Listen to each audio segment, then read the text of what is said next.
Hello.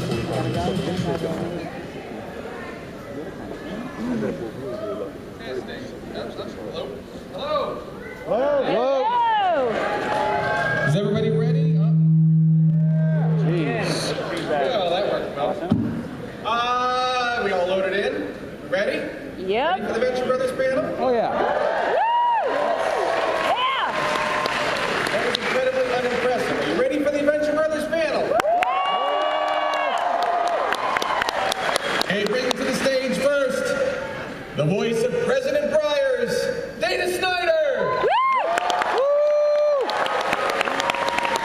Eventually. Joining him, the voice of Dragoncon, Urbaniak. And now a very special round of applause. Bring the rise for Speedy himself, Doc Hammer.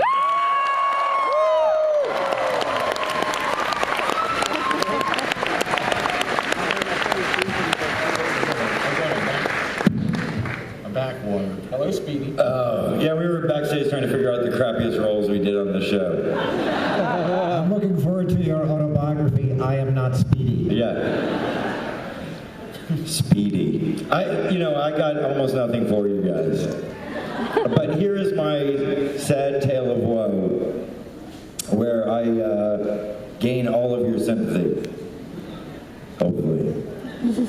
So we're making the Venture Brothers. There's going to be a season 6.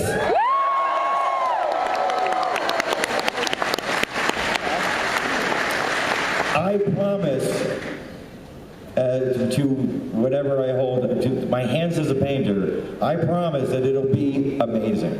I really do. And Jackson and I have not slowed down. We've never stopped caring. We're as excited about this show as we were in the very, very beginning. And that's why this show is still on the air after 100 years. But it's also why this show is only going into season 6 after 100 years. Because it takes a while to make an uncompromised boutique television show. So when it comes on, shrug, I don't know. We're trying our hardest. We're actually working on it right now. Not exact, well, I'm not. But I bet Jackson right now is there actually piloting the Venture Brothers. And I'm here to tell you that it's happening. This is an impression of a shrug from the Venture Brothers seasons 1 and 2. The shrug cycle never worked out. So there is going to be a season 6. There's a lot of stuff happening. We're still writing and animating. It's really going to happen. When it'll come out, I don't know, because we want it to be the best. We can crank these things out, and they would be awful, and you'd forget about us and then hate us. But we can't handle that. We need your love. We live on it like vampires. Good night, everybody. So I don't know. Please remember that it may be on DCTV right now. Does that mean I shouldn't swear? Oh, you should swear. Fuck yeah. Should I just remember that keep my hair looking tight? Is that what it is? I'm on TV right now. Remember to show the good stuff. Yeah, you might be. So There's a little thing here that says, so I got nothing. you What do might you be think on we should do for our panel? DCTV right now, so it's a lot of pressure. We got Ken here. Ken's helping us make a venture book. Can you tell us a little bit about that, Ken? And I mean a very little, because I care so little about this. The show is much more important. The tangential things. It's all little dollies with clothing and T-shirts. We're not good with the tangential stuff. Ken?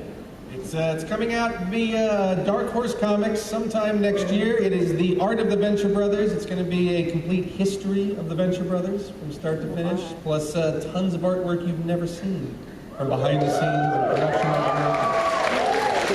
So keep an eye out. All the incredibly candid reflections of Jackson Public and Doc Hammer. Yeah. No, Ken and I would call him on alternate nights. We didn't speak to him together. And the first question is, what did Jackson say about that? Like, I don't, my recollection of things is hazy and based on my own psychosis, so I remember things that probably didn't happen.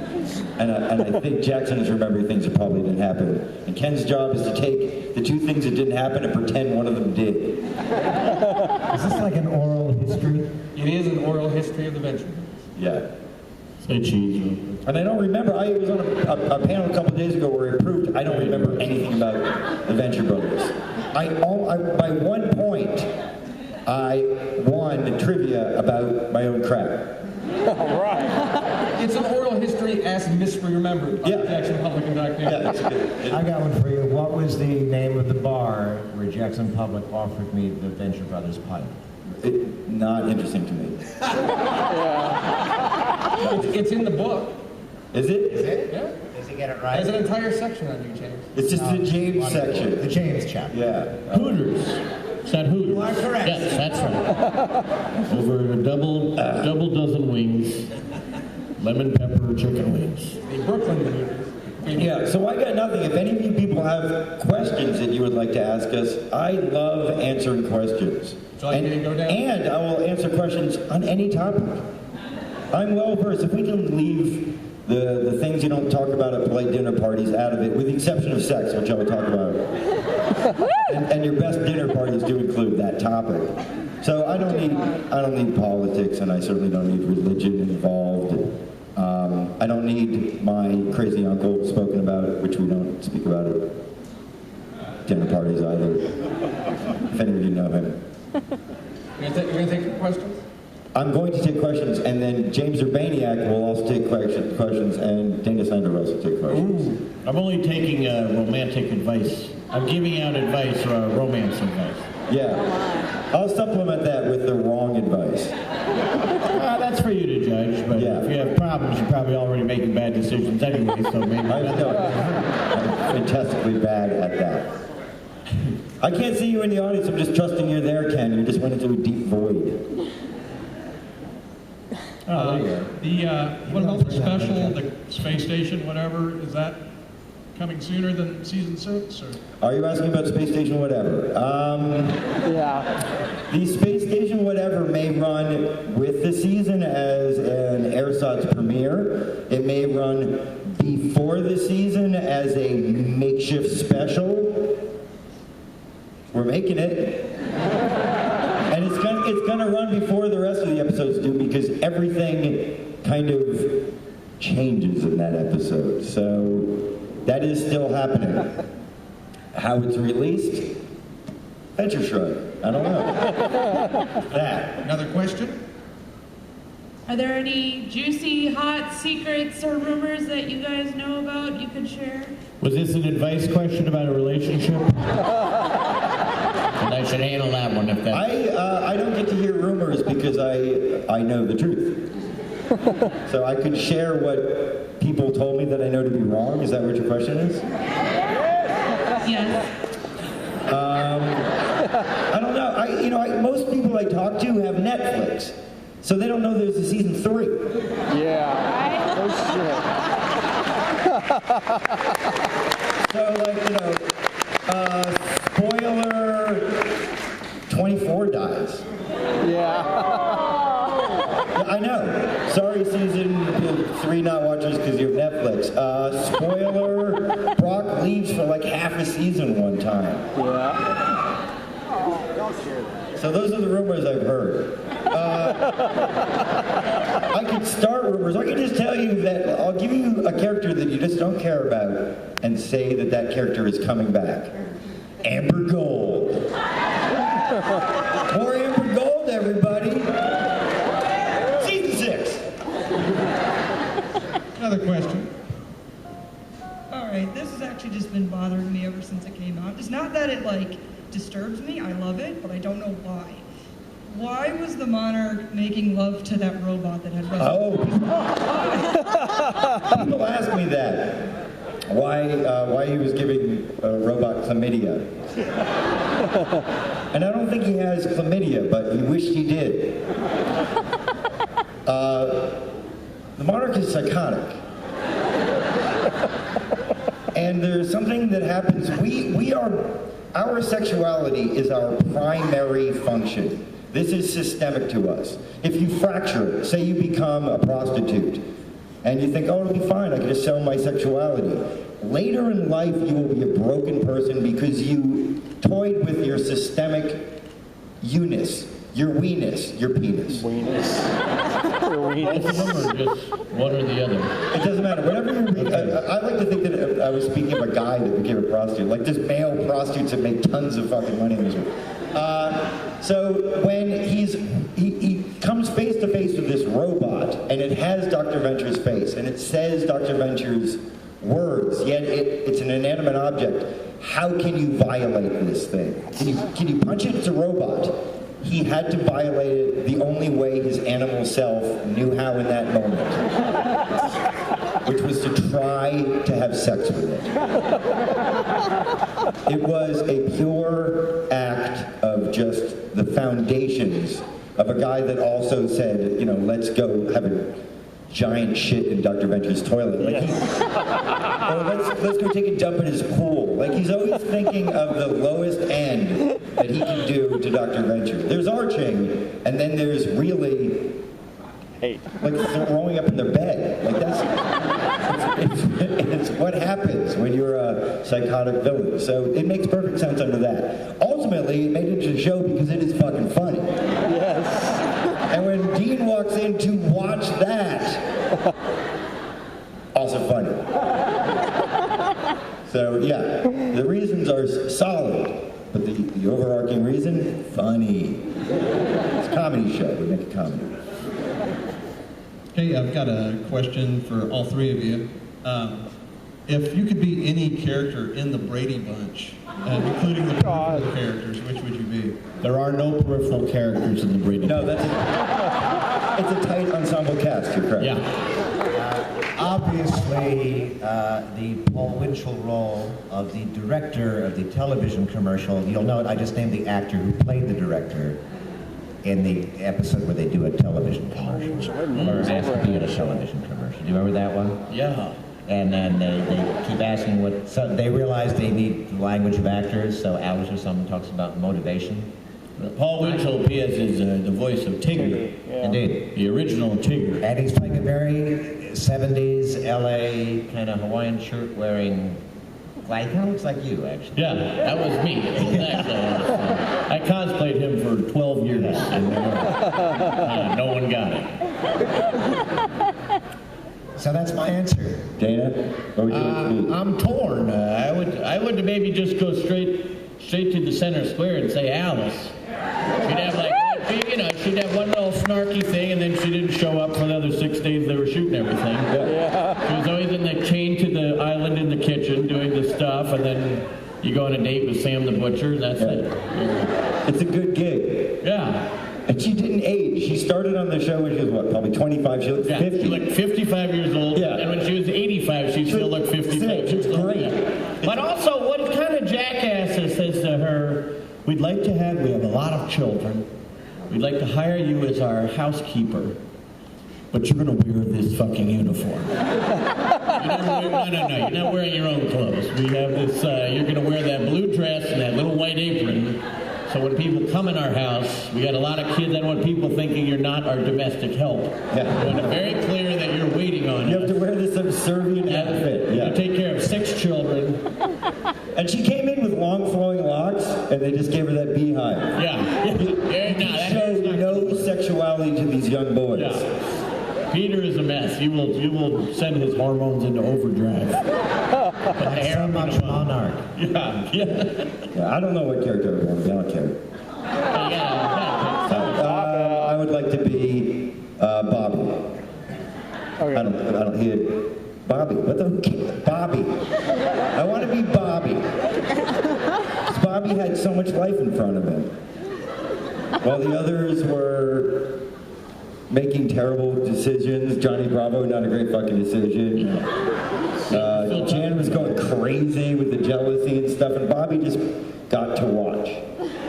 And that's With what the I other one, what was her name? Sissy or whatever the other little Cindy! one. What is it? Cindy! Yeah, it was Sissy. It was Sissy. Cindy. Sissy's family. No, you're thinking of Sorry, Family excuse Affair. me, I don't know. That's Family Affair. I would like to be Sissy from Family Affair.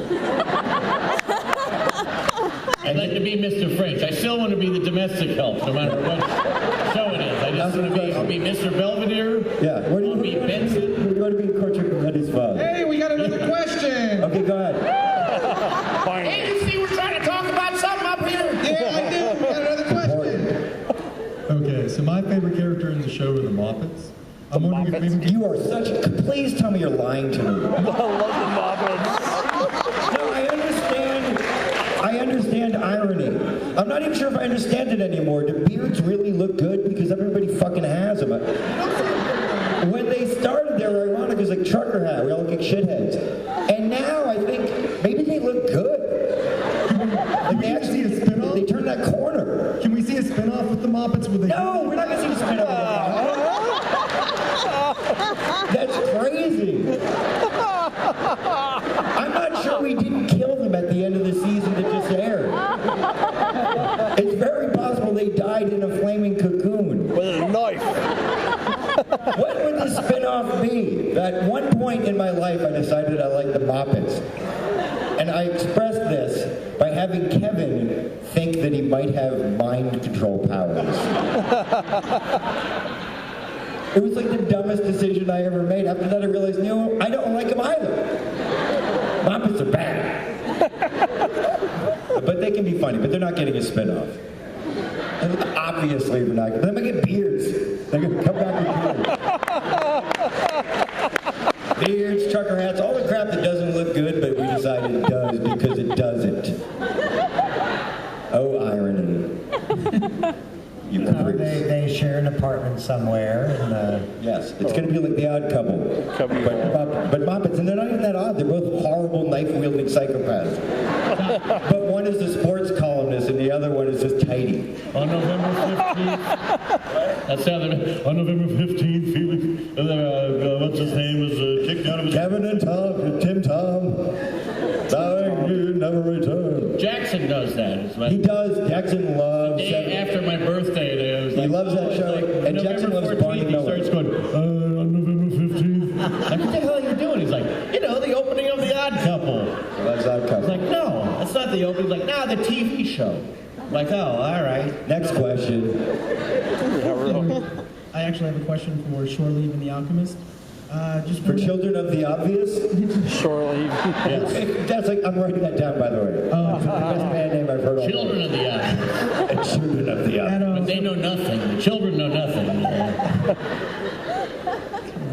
I know, I get it. All right, at what age or what point of your life did you guys discover your inner fabulousness, and how are things going right now?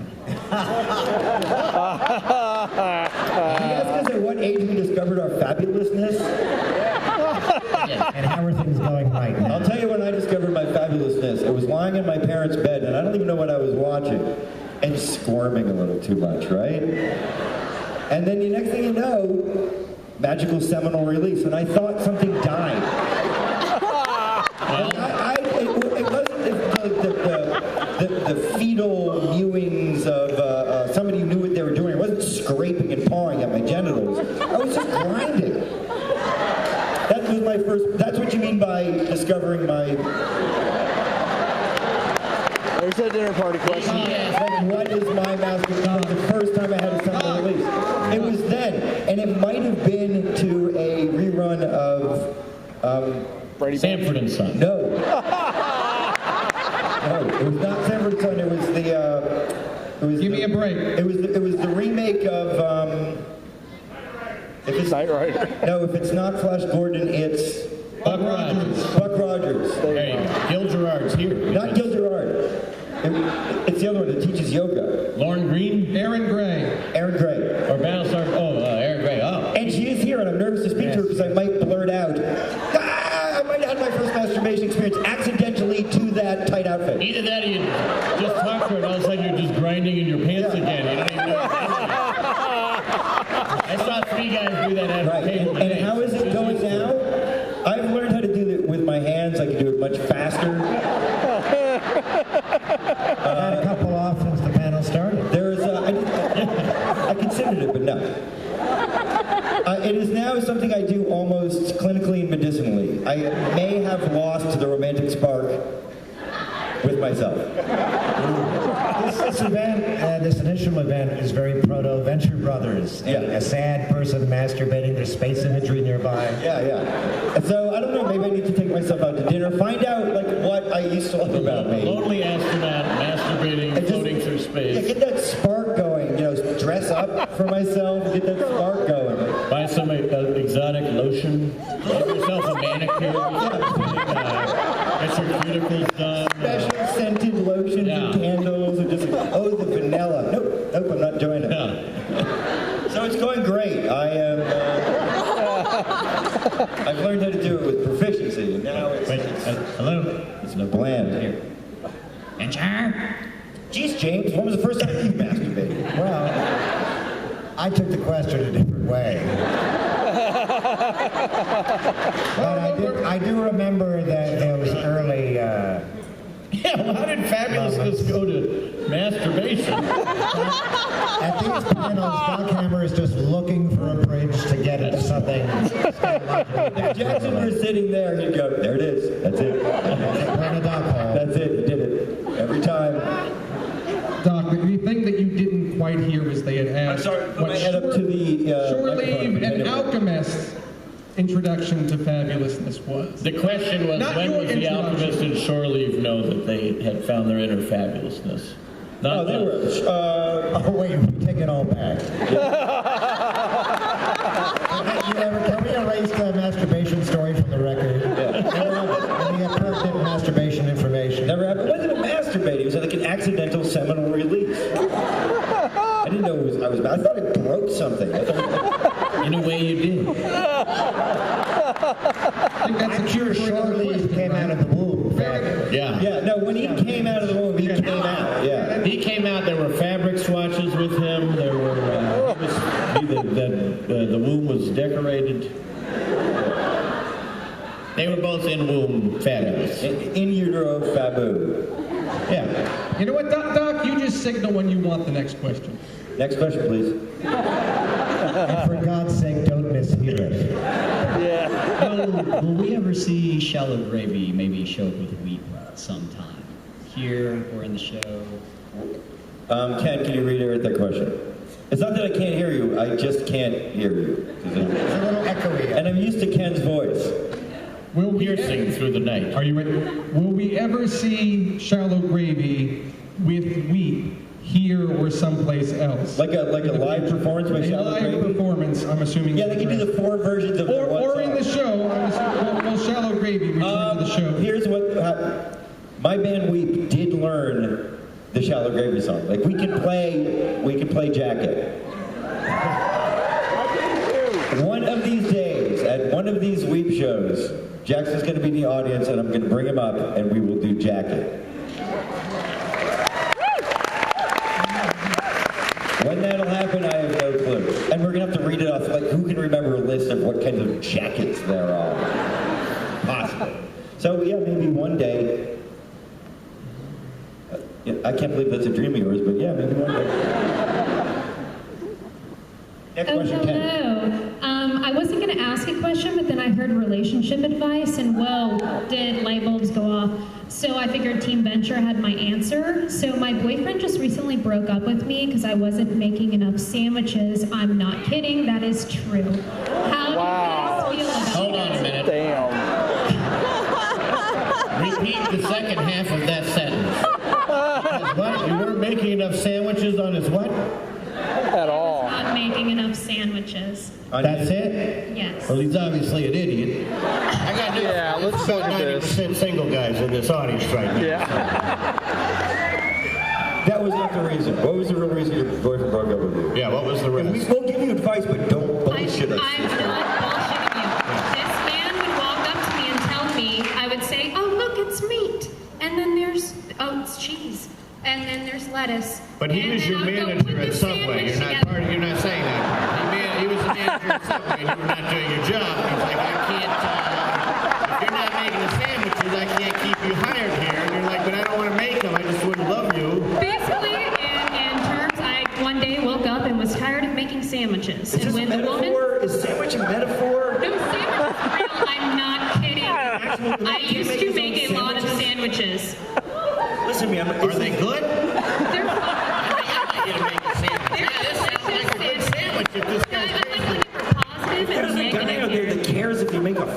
sandwich and then broke up with you because you didn't, he just did you the biggest favor in the world. Yes. Yes, he did.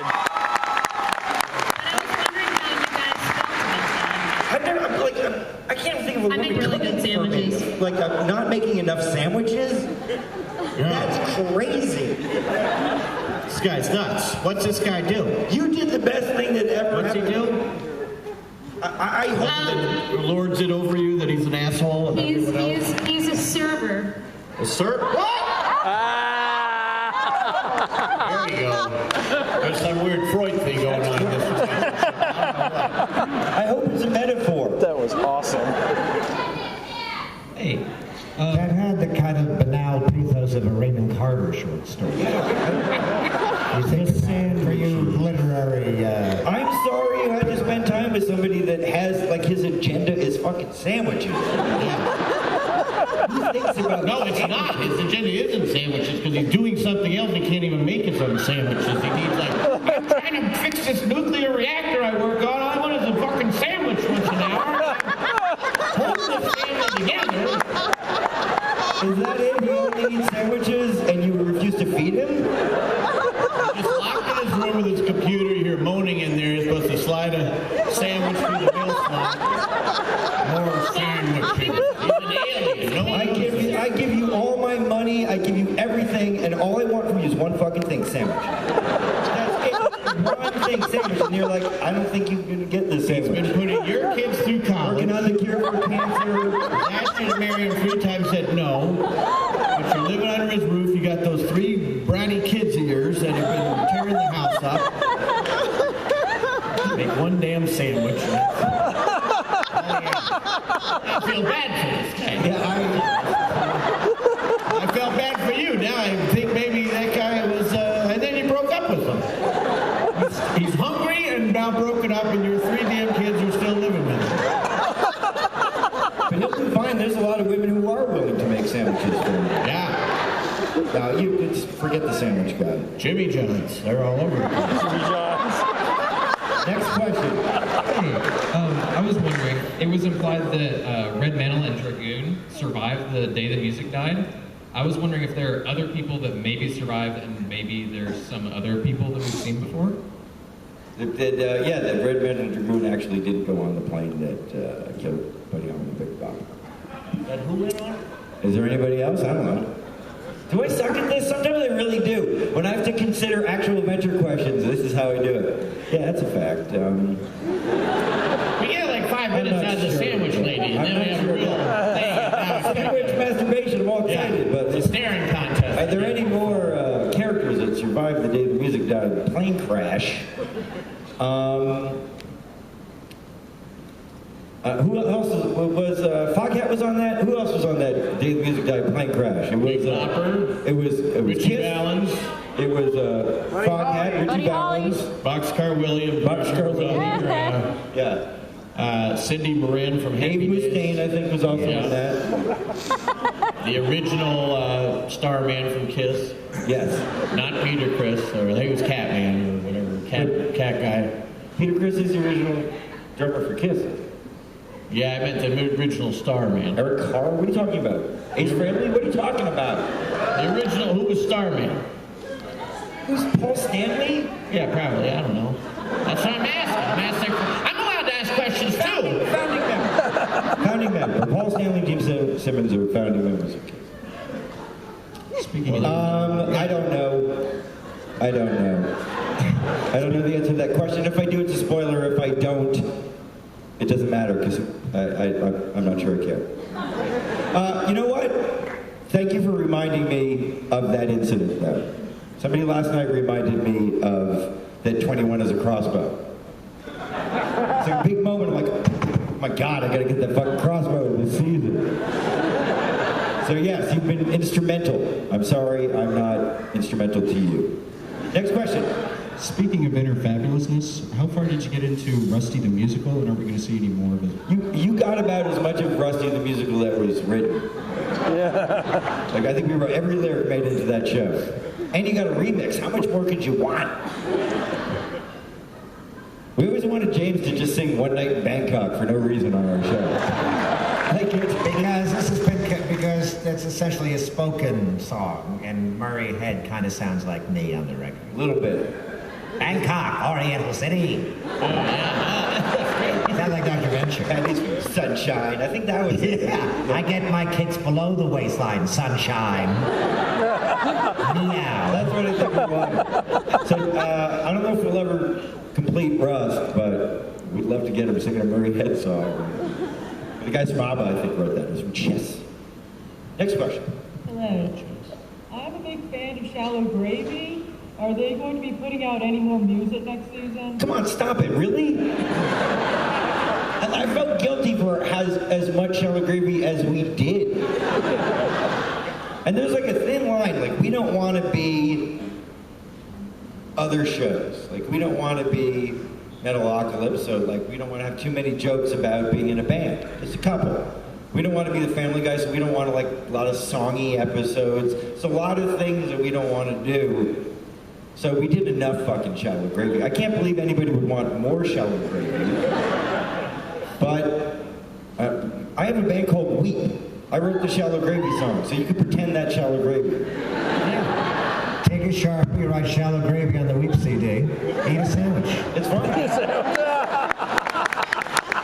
That's a good day. That's a good day. I do the voice of Dermot, so it's like a less juiced, baggy version of Dermot. So Dermot. My band. Maybe that. I would like to sing more as Dr. Venture, though. I'll just throw that out there. Yeah, keep dreaming there, James. Are we going to see any more of the old kind of 80s G.I. Joe inspired characters? Yes. Like we had Tank Top and Bum Rush? Yes. You know, this is tough, man, because I know the answer to this. So, I'm going to say this. Maybe not, but you are going to be so happy.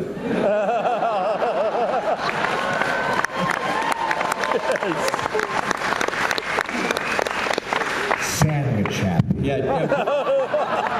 Wait, which side though? The one who's making it or the one who's getting the sandwich?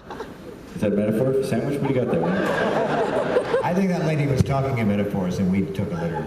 I asked her flat out if it was a metaphor, but her answer could have been a metaphor. So It might be an Atlanta, Georgia metaphor that's just common parlance. We don't get it. Down here, they say that for we're giving a handy to someone. We are obsessed with like really crappy things that happened in the past, and we'll be making fun of them. There's a future in the past on the Venture Brothers. Yeah. That's the Venture Brothers guarantee. Yeah. So I got rid of cable a while ago, and I've been doing the DVD-only thing to support. And the last season kind of slipped in under the radar until I actively went out and looked for it. You know, as we move forward and people walk away from TV and do web and not cable, how does Adult Swim, how does that impact you in Adult Swim? Yeah, look, I don't work for fucking Adult Swim.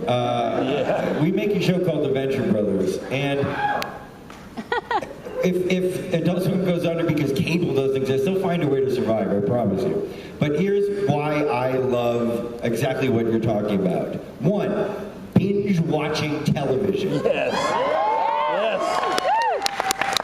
I am so excited for somebody who's never heard of our fucking show in the future to get like a mild fever and go on whatever their chosen way of getting binge watching television and watching whatevs. Yeah. And then watching our show from episode 1 to how far we take it, they will be so fucking satisfied. Yes.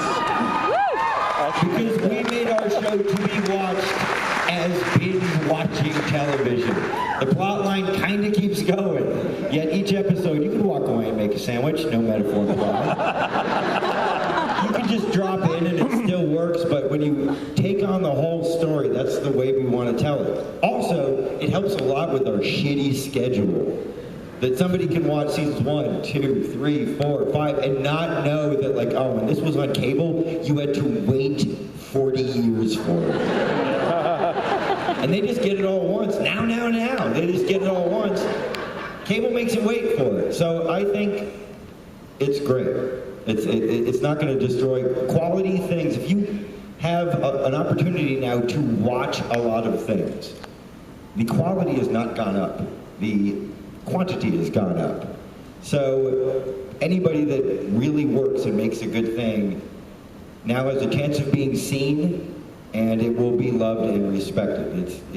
It's not going to touch the really great things. I think it's wonderful. I'm enjoying this. Plus, I can watch Are You Afraid of the Dark? Like, just boom, boom, boom, boom. Watch all of it at once. Stop and watch that one where they're all in the pool one. Fucking scary. I can watch that twice.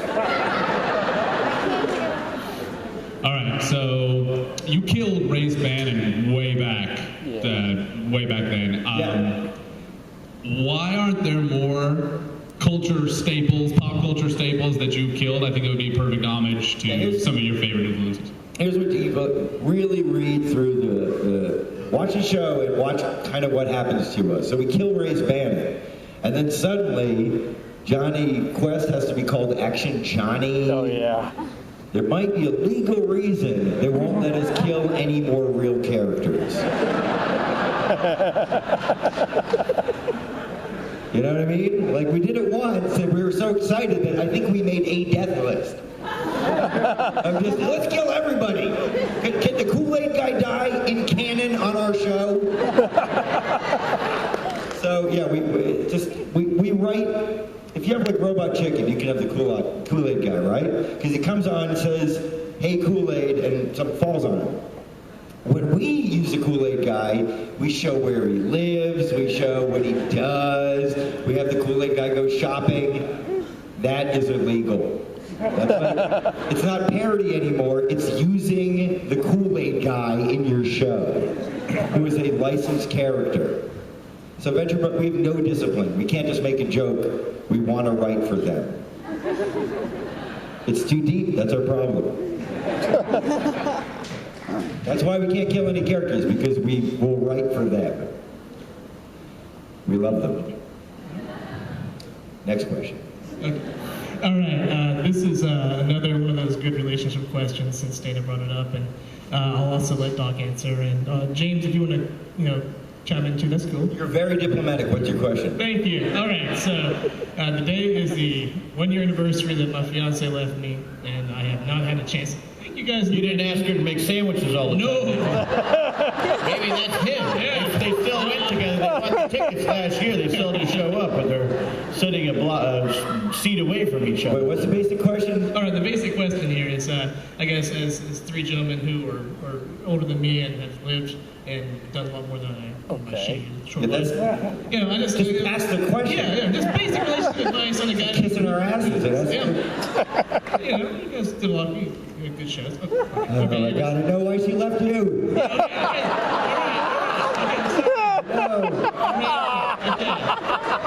Sweetie, do you love me? Well, this is a complicated question.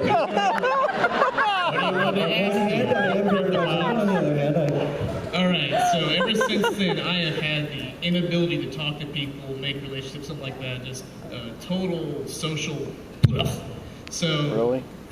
As proven. Yes, that's what I'm proven it. So, advice, I'll take it. Advice? Get to the point. I lost the question. I got the question. I'm going to give you the most powerful tool you'll ever have, like all of you, it's the most powerful tool you'll ever have in your life. Wait 1 minute. Are you ready? This is what everybody wants. Everybody wants this. Your approval. I know you're thinking, who cares about like what you think or anything? Oh. Every girl you meet, shake their hand and go, I approve of you. Use that phrase. Your life will change dramatically. Somebody's yelling at you. Shut up, I approve of you. They don't know what to do with it. It's weird and beautiful and kind of what they wanted all the time. I approve of you.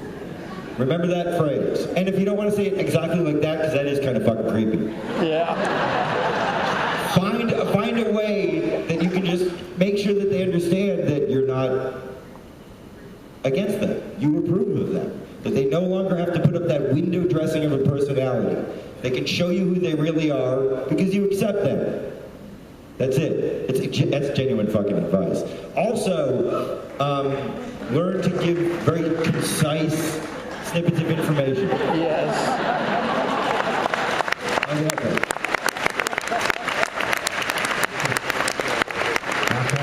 Yeah. And by the way, I approve of you. I like where you're coming from. I've been there myself. Okay, hi. I got into the show because I read Doctor Strange comics, and a friend of mine was like, "Oh, you should watch for Dr. Orpheus. You'll love it." Yeah. I was just wondering, what do you have to do to get you to write the Doctor Strange movie? You have to tell Marvel that to get me to write the Doctor. I'll write the shit out of the Doctor Strange movie. Yes.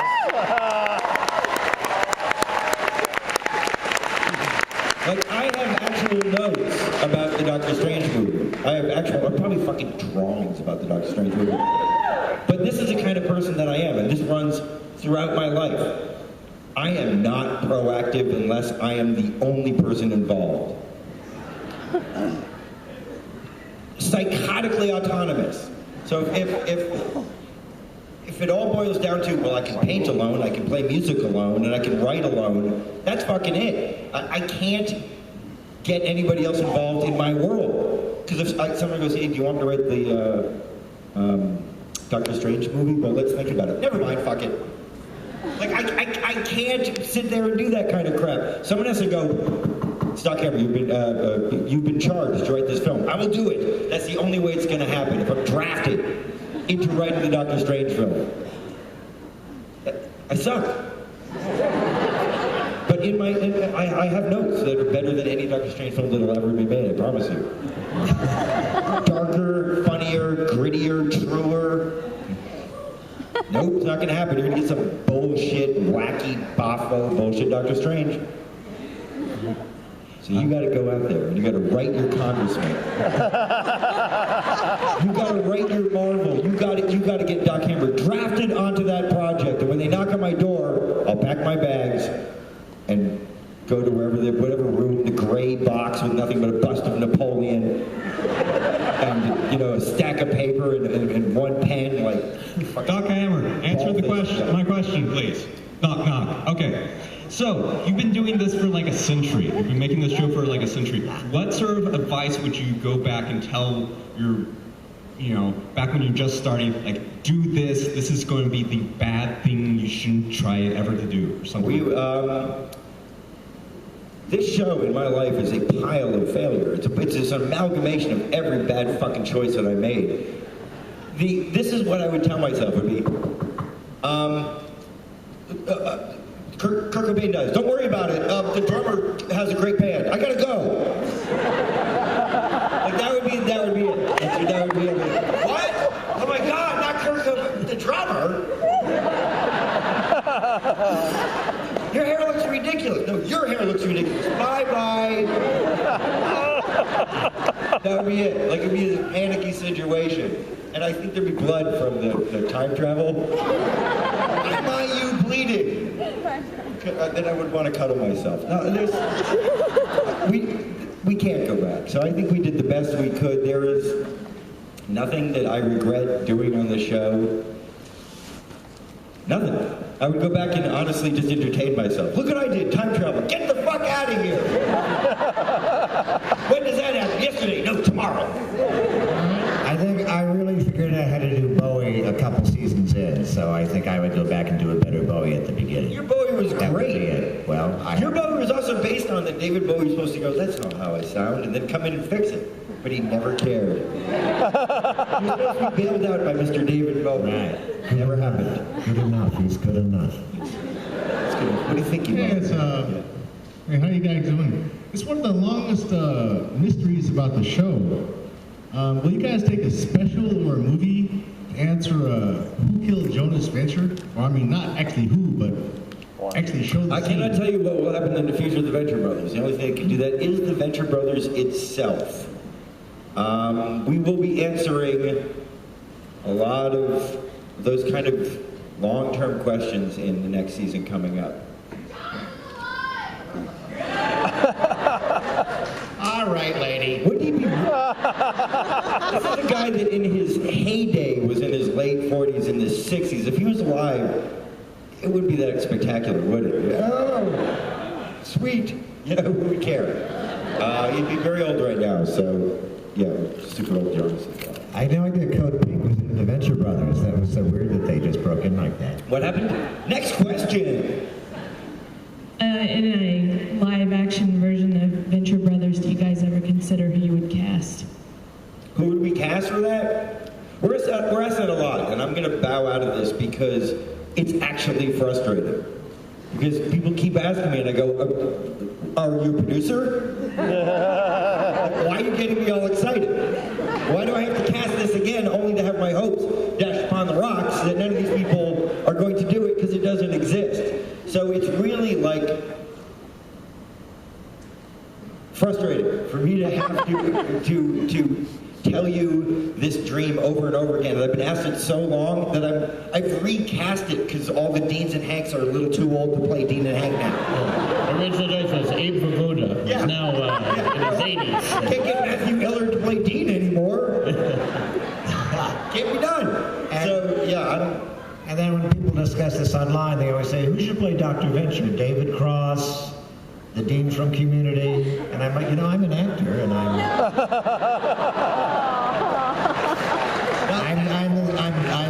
the same age, I'm skinny, and then I wear glasses, and I'll fucking shave my head. Yes! And I'm really working on the voice. I'm getting very close to doing a really good imitation of the voice. Yeah, but I do think David I'm Cross Dr. Venture. The Alchemist will be played by Danny DeVito.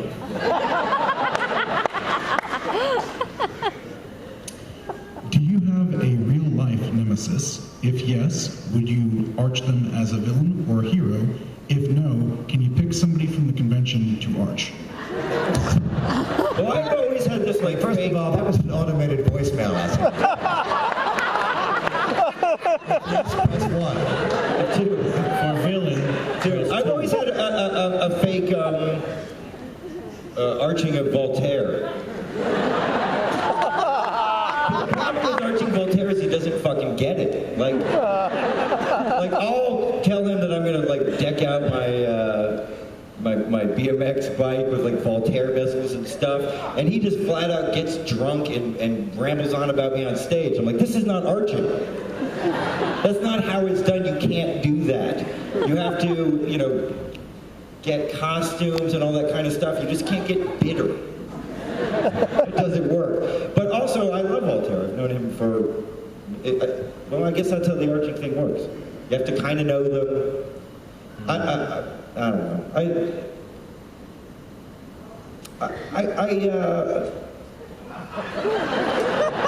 Here's the thing. Me and Voltaire, I approve of him.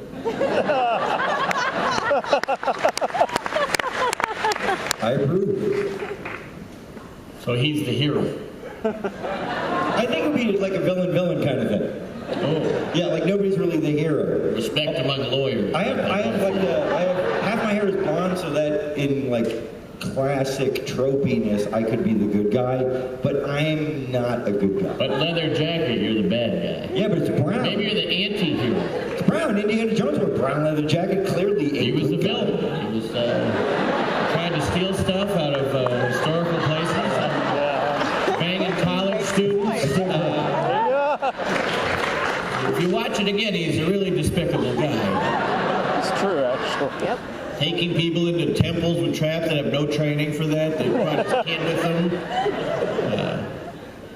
Stealing from Nazis. Yeah. Hardworking Nazis. Stealing from just guys who are just trying to toe the company line and do what they're told. It was a national policy. They didn't know they were evil. It took years. They didn't know. What the hell they know? I know. Next question.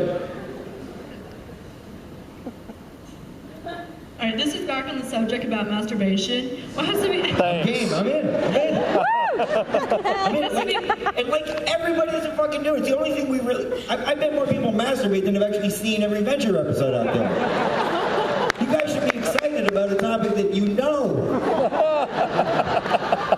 What has to be the most awkward place you've ever masturbated in ever?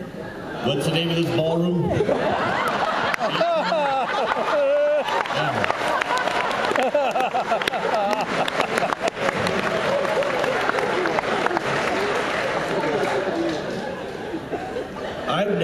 awkward experience. I call it christening. Tell me if I'm lying, man. If you ever had a job and you know that you've worked there too long because you beat off at your job. Time to go. I'm too comfortable. I just feel like I can do that. Next thing you know, you're like bringing in the household appliances, cooking at your job. If you ever masturbate or cook at your job, get out of your job. 2 things you should never do at your job, unless you're a chef that works with semen. Then you should not masturbate at your job. If you're a chef, do not masturbate at your job. Oh my God, yeah. Unless you're a molecular gastronomist.